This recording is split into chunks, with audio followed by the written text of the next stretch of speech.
Hi there and welcome along to this week's video on Two Yellows Make a Red. And tonight... Hello there and welcome along to this week's episode of Two Yellows Make a Red.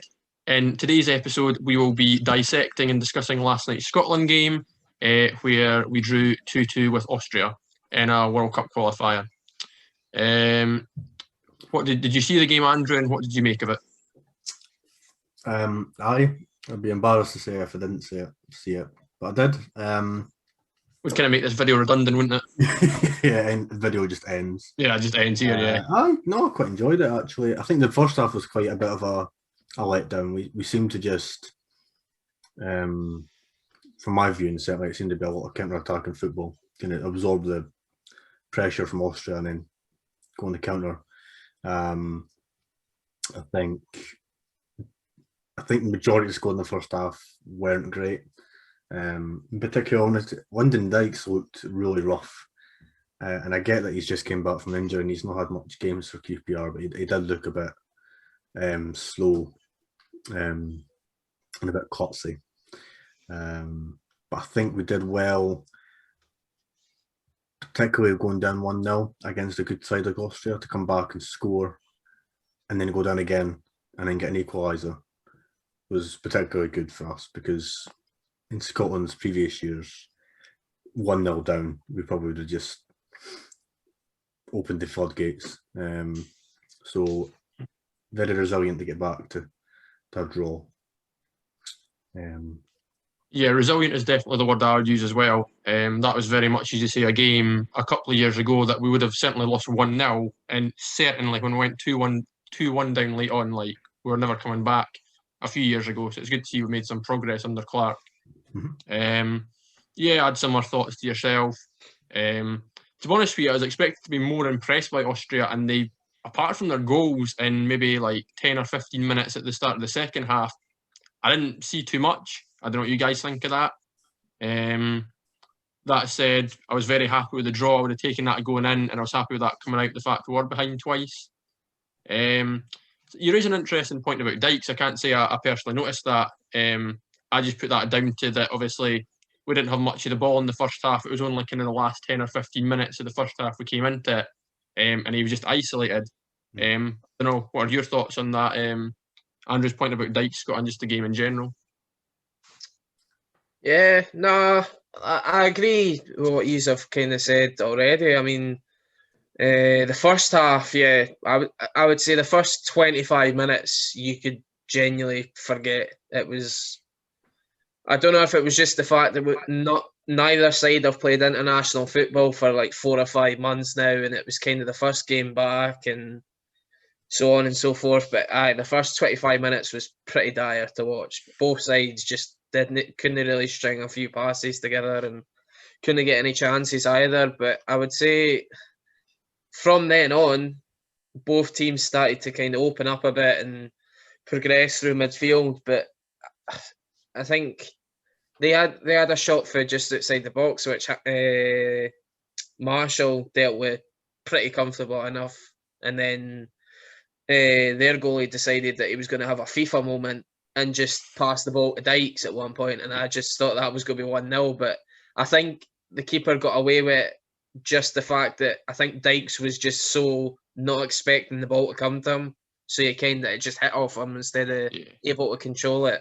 But no, I thought by the end of the first half, I thought, well, there's nothing to fear here. Austria are nothing special. I did think they were going to be a better side than they were, but as you say, going forward, they were still pretty dangerous. And that the boy, what was he, 6'7", that Kaladzic or whatever his name is, he really caused a few problems in the second half, which I don't know what. I think Jack Hendry's 6'1", 6'2". He's going to do well to win many headers against that boy, who's got 5 or 6 inches above him. So, no, yeah, a point I'm happy with. In the end, as you say, we went behind twice. But I was speaking to a couple of mates earlier on today. If you're wanting to qualify for tournaments, you really need to be winning your home games. That's just. Mhm. I get that Denmark and Austria are going to be the two toughest home games, but you really need to, if you want to progress and get and start beating teams like Austria to get qualification, yeah, you need to somehow grind out wins or whatever. But in the end, I suppose, yeah, a point. I think both sides won't be disappointed with a point. Yeah. Just touching it, you mentioned Jack Hendry. He was one that I had a debate with a colleague at work about. I don't think I agree with Steve Clarke chucking him in on his debut for Scotland against Austria. I think it was a game he was going to struggle with, and he did evidently struggle with. I get the point about him being against a 6'7" striker, but for his goal, for the headed goal, he did nothing to challenge that ball. He just stood there. And I didn't think it was quite harsh for. I say harsh. I think, harsh. Steve Clarke put him into the kind of the deep end. I would have personally put Gallagher in there. Somebody that's experienced. Because I don't think Jack had a great game. I would have saved Jack for a Faroe Islands or even in Israel to give him his first run out.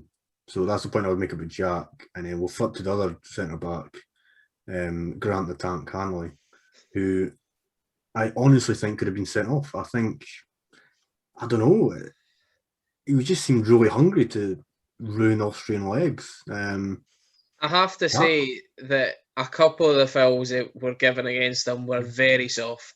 And I wasn't happy that the ref, after, 2 challenges, was saying, by the way, you need to watch yourself, otherwise you're going to get sent off. And I'm going, hold on a second, there's Austrian players doing the exact same tackles here and getting nothing. The first half, I have to say, was very one-sided, the refereeing calls. I know we're probably going to be a little bit more biased as it's our nation, but I still think Austrian folk would probably have been laughing at some of the bookings. Ryan Christie was booked and he was the one that got tackled. Yeah. It was like, what the hell's going on? The Christie ball. And then that penalty that... I'm speechless why that wasn't a penalty last night. That was shocking. The boy bear hugged him to the ground and just says, even the player, you could see in the replay that I think it's Dragovic that takes him to the ground, and he even looks up panicking, going, "Oh, I've given a penalty away here." None. I'll admit he definitely got the penalty one wrong, but I don't know. For me personally, from a refereeing stance, I do like referees that just say no to that sort of challenge. Because Grant Hanley his first challenge was a naughty one, and his second challenge was the exact same. He comes in and he's not going for the ball. He knows what he's doing there. And from a Scotland point of view, I like it because you're showing that you're committed to the ball and you're committed to the challenge rather than you're wanting to get stuck in there.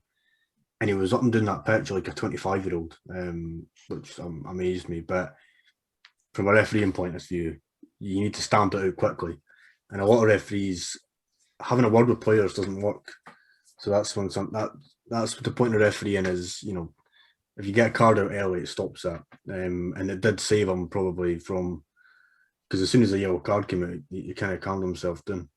But if the referee was feeling especially cardy, which arguably probably was, but Hanley could have been sent off for that second one. He could have had a first yellow for the first one because it's the exact same challenge. But I was actually impressed by Hanley. I didn't think I would be. We all slated him in the group chat before. I think probably a younger defender than Grant Hanley, but I forget that he's a championship side player at the moment, and you could see he was raring to go, and he ultimately got a goal for us. I don't think he could have missed it, given he was given about 25 minutes of free space to head the ball. But no, really impressed by Grant Hanley actually last night. You boys raised a couple of very interesting points there. I'll kind of give you my own brief thoughts on them and try not to repeat what you guys have said, and then raise another one myself. As you thought that you're saying you don't think Henry had a good debut and it was a bit unfair to chuck him in there. I actually thought the back three did really well, and I'd go as far to say as Tierney was possibly, if not man of the match, he was certainly our most positive player. He's obviously driving forward the ball in the second half, trying to make things happen. I was pretty happy with the back three. I take your point about Hanlon in the first half. He had the fear of God in me he was going to get sent off, but he seemed to kind of rein it in the second half. I don't know if Clark had a word or that, and obviously got his goal, which made us all eat humble pie, and it's always good to see Scotland scoring. So was happy enough with that. Henry can maybe do better with the goal, but at the end of the day, it's a 6'7" lad he's jumping with. Like, I don't think you can put too much blame on him. Unfortunately, it's just a really good header. I don't think we can. I watched the highlights again last night. I really struggled to think that it's Hendry's fault for that goal. It's a very, very good header. The boy is falling back the way, and to get the power and the accuracy to still head it into the other corner was like, you just have to kind of clap it. It was that good a header. But I would more look at somebody like Andy Robertson for allowing the ball to come into the box. They know that they've got a 6'7" striker in the middle of the box every time. They've known that for 80 minutes. So Sorry, Scott. No. I was just going to add that why we're not one person's going out to close him down, and that's technically Andy Robertson's sort of man that he should be tracking, because that was their fullback on his side. So I think I would actually look more at Andrew Robertson for not closing down the cross early enough. Well, I was just going to say that, and try not to get too excited here, Scott, because I know you're going to. I know where you're going. I personally thought it was McGregor's fault. I mean, he's the guy that was closest to the boy crossing it in. And for me, he should be going to close that down. Maybe the cross doesn't come in, or maybe it gets blocked, and then we're not having this discussion about whether Henry's at fault or not. Yeah, no, I do feel that the ball wasn't closed down anywhere near quick enough, and that allowed Liner to kind of set himself and then just drift the ball into the box perfectly for the guy. But I would look more at them not closing down than it was Jack Hendry. I suppose you could maybe ask Jack Hendry to try and lean into him a bit more to try and put him off. But as I say, it was just a very good header. Domestic league form. Probably a daft question, but I'm a man for daft questions. Do we feel noticed? Do we feel that players bring their domestic form into international games, or do you think they leave it where it should be? That's a really I get what you're asking. Example: McGregor, Celtic have had a bad season. Mm-hmm. Andy Robertson, not a brilliant season, not a bad season, but not brilliant. One point I would raise to that is when you look at who was in the back three last night, Declan Gallagher's had not a great season with Motherwell, and he wasn't in the team, yet he marked Mitrovic out of the whole game in Serbia, and everybody actually had him probably in their starting 11 to play last night before the lineup was announced. So I think Steve Clark's possibly looked into the fact that Gallagher's maybe had a tough 3-4 months since that Serbia night, and Motherwell haven't been great. And somebody would say, well, why is O'Donnell in this side then? But I think for some reason he's probably looked at somebody like Jack Hendry and Grant Hanley, who are the opposite and having good seasons, and going, right, who can I get in my team? How many players can I get that are confident in what they're doing currently, and who's at the top of their game? And I would say for that lineup last night, I would say, 9 to 10 of them are in very good form right now. I think it's a good question, and it's probably one you could devote an entire video itself to. I think the long and short answer for me is it depends. I think it's difficult, or maybe even almost impossible to, because it's only a week's past or whatever, to not carry your club form into international. But that said, there are just some players that can be abysmal for the club for a year straight, and then they just, for some reason, international football, they just turn up and just do bits. That's an interesting point. A very good example, I think. Some people might disagree. Let me know in the comments if you do. But a player that I always thought in a Scotland jersey was a complete different player to his club career was Alan Hutton. Alan Hutton was superb at right back for Scotland, and yet I didn't think that Spurs or Villa ever saw the best out of him. Granted, he was quite injury prone a lot of the time, but when he played, I thought he was 10 times a player for Scotland than he was at club career. I thought he was a good attacking right back for Rangers, but I take your point in general, Scott, that once he moved down south, he was never the same for club as he was for country. Yeah. There was another point. I feel like we've been Scottish enough, negative enough for long enough now. Yes, positive. I think we have to talk about, the big bicycle kick-shaped elephant in the room and John McGinn's goal. Cristiano McGinn. Yeah. Exactly. That was, it's a pity it was offside. No, it wasn't. No, it wasn't offside. But he did fear he was offside. Yeah. I have to say fair play to the linesman for that decision, because a lot of them might have gone and flagged it just because they think it was close and it was a critical time in the game, and they maybe would have thought, "Oh, I'll flag it just in case." No, he did well. He did well with that, I have to say. One point I would raise about this goal would be talked about for weeks if that was Lionel Messi had scored. Yeah, that's a good point. Because it was McGinn, it's not gonna. It'll do a bit. Match of the Day tweeted about it.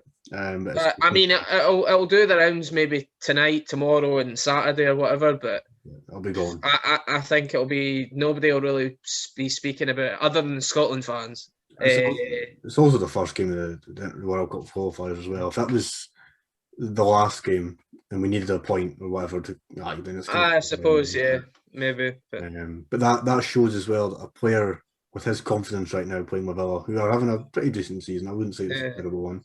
Yeah. He's got that confidence to try that. Grant goal. Not quite Grant Hanley's goal. I mean, I think that was better. But we move.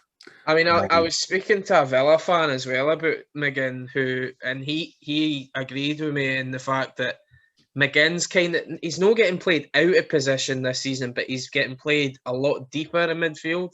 He's almost like a number 6 this year, beside Douglas Luiz in that Villa midfield.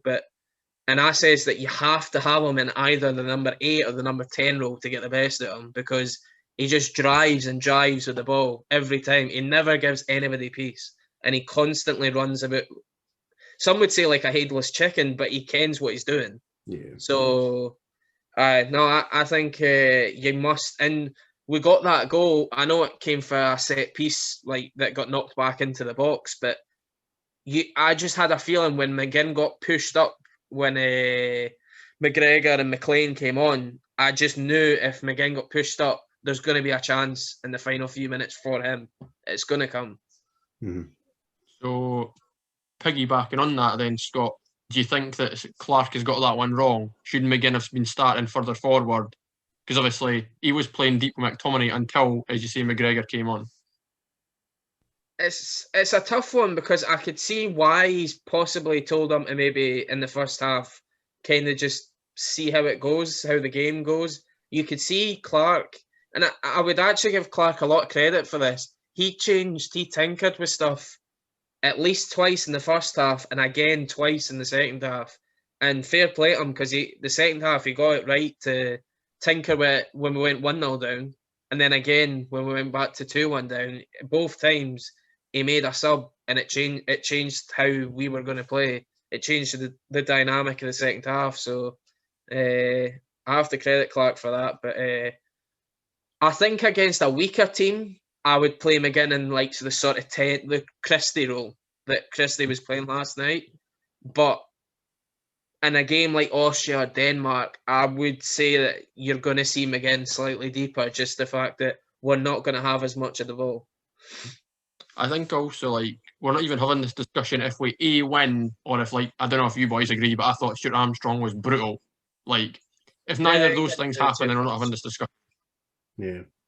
I think, I'll piggyback on the Steve Clark point. I think that's one thing we've missed with previous managers is a lot of managers, if we go a goal down or 2 down, they don't change anything. They just, boys, just keep going. Let's go out to attacking, bring 2 strikers up front. I'm just trying to name FIFA tactics now. Hug the sidelines. Jesus Christ. But yeah, Steve, he's very active. Full team press. That's that. He's very active with what he does. Another positive, no Ollie McBurney. Beautiful. I did have that fear that he would try and bring them on, but he didn't. He kept them away. I think it was always going to be Che Adams. The form that he's been in, Che Adams epitomises what you've been, just what you brought up, saying does club form come into it? Yeah. For Che Adams, it does. The boy's got 6 goals in 6 games in the Prem, so.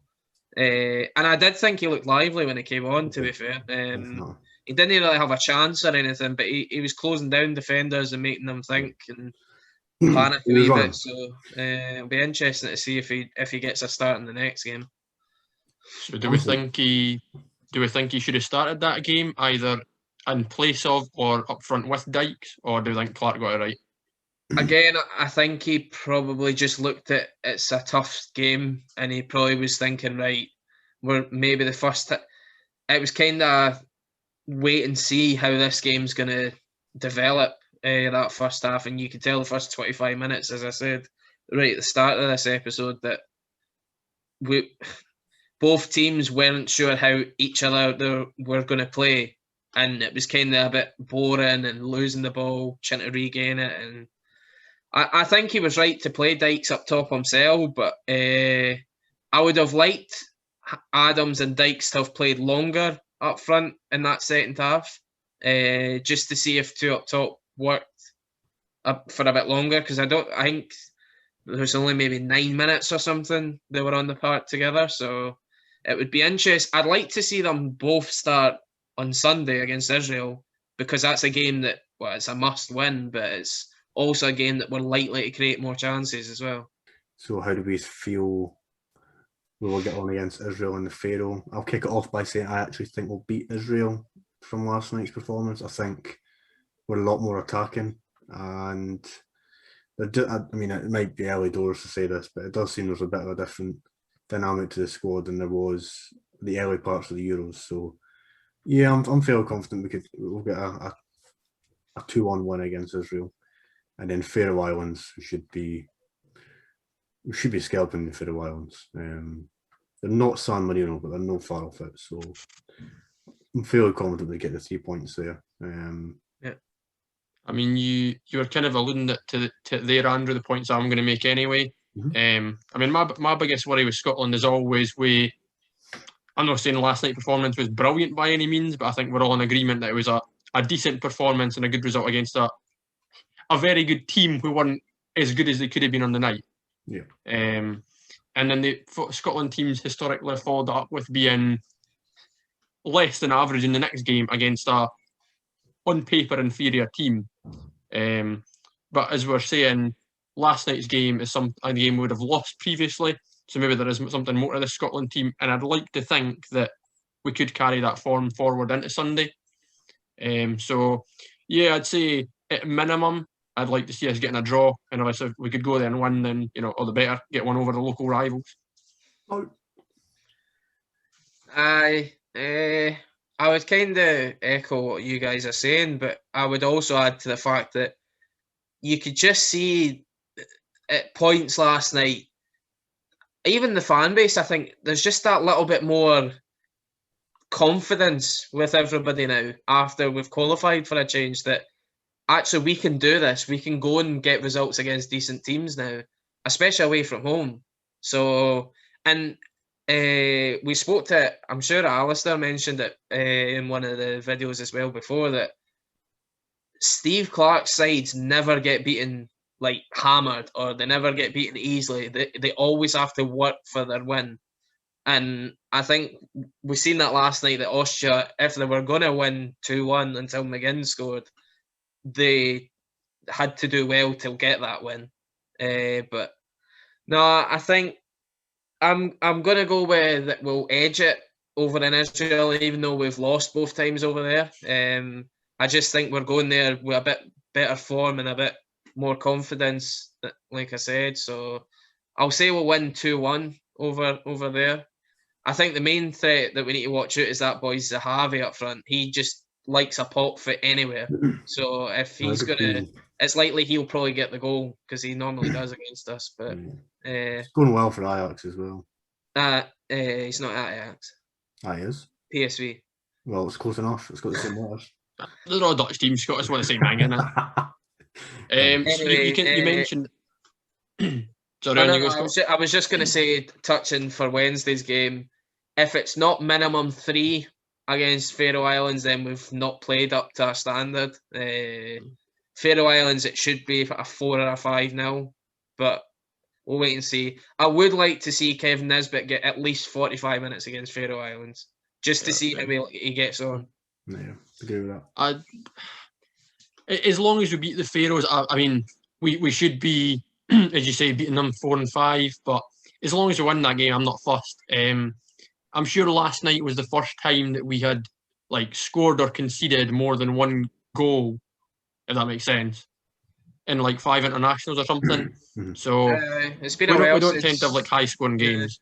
It's been a while since we've had, as you say, a game that it's a 2-2 or a 2-1. It's always been 1-0, 0-0, 1-1. Yeah. And you mentioned Alistair there, a point he wanted me to bring up in his absence was he thinks that we're going to have to be far better and quicker at moving the ball against Israel because, and let me get this right, sorry. Yeah, basically his point was that we need to be better and quicker at moving the ball because Israel themselves are far better and quicker at moving the ball. I presume he means than Austria were. So. Yeah. Fair enough. I know what you guys make of that, but yeah, that was Alistair's I would agree. point you wanted to be raised. Yeah, I would agree that we need to be a lot more quick on the ball because Israel they'll pounce on that.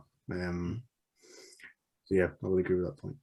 Yeah, we were a bit slow at times last night when we did have the ball, especially in the first half. We were just a bit kind of easy, just safe. But it wasn't even zipped to anybody. It was just kind of an easy pass to whoever was next to them. But yeah, I'll be interested to see what changes he makes, if any. I do think that it'll be a couple of changes for Sunday's game. I think he'll go with the same back 3 because I don't think they were at fault for any really of the goals in that game. So I'd be happy enough if he did keep with that back 3. I was a bit iffy going into the game with him, but no, I was happy with how he played. I think the changes that I would maybe make or look to change is possibly look at a 2 up top and you bring in Adams for Armstrong. Just the fact that I know I said it before to a few folk that I would have Armstrong in the team with Adams because they played together at Southampton, but I just think that Adams just gives us that something different, a little bit more pace than Dykes and just a bit more direct, whereas Dykes can nod it down to him, can hold the ball up and bring him into the game. It might leave us a tad short, but you might just bring Christie back into the midfield and just say, look, you need to be a little bit more aware of your midfield players instead of pushing on and joining Dykes with the attack and just allow Adams to do that role. So thanks for that, lads, and thank you at home for joining us for that episode. That was certainly our thoughts on the Scotland game. Please drop yours in the comments below and leave your score predictions for the Israel and Faroes game. I just want to say thank you to Scott and thank you to Andrew for joining me. And remember to like, subscribe and share the video with your friends. See you later. Thanks.